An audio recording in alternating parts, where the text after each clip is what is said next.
怎么了，小姐？你们还是帮我修修指甲吧。行。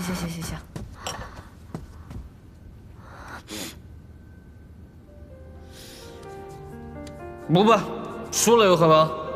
在下就是想与君君一起承担，就算是输也要与君君一起输，为何纳功？还不是见不得你被人欺负。又怎么了，小姐？撞鬼了！撞鬼了？这哪有鬼？没事，可能敷个黄瓜就好了。敷黄瓜？行。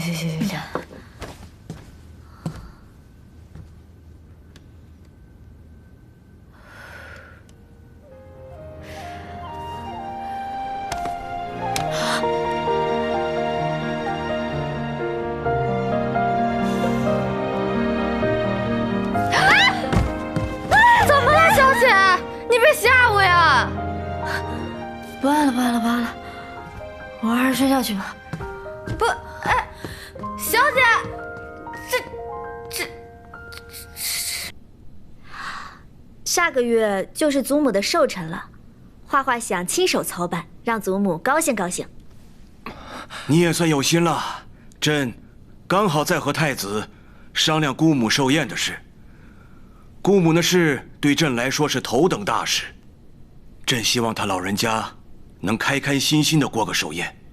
王德，奴才在。传朕口谕，寿宴花销皆由内务府出资，全由太子负责。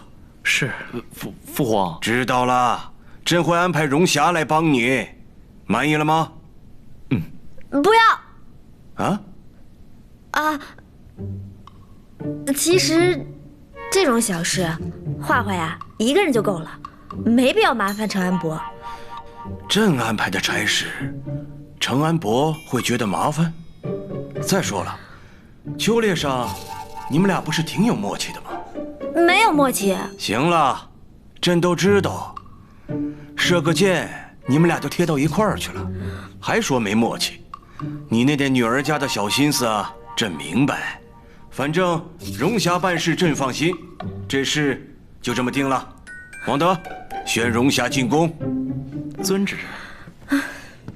完了，有荣霞这只狐狸盯着，二皇子的衣服怕是扒不掉了。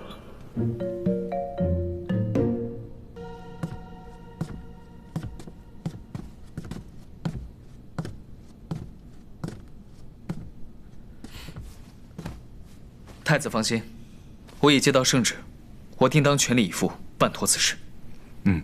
不用全力啊，随便参与一下就行，反正也是我们家的事，怎么好意思麻烦？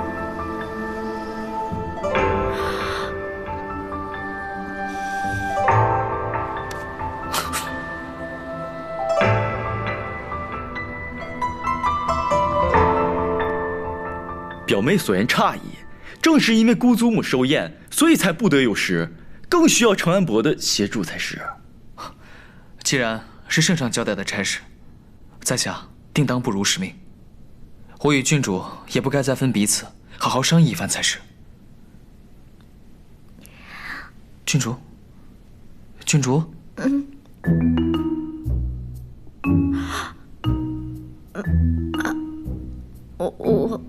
我突然想起我们家里还有事情，我先走一步了。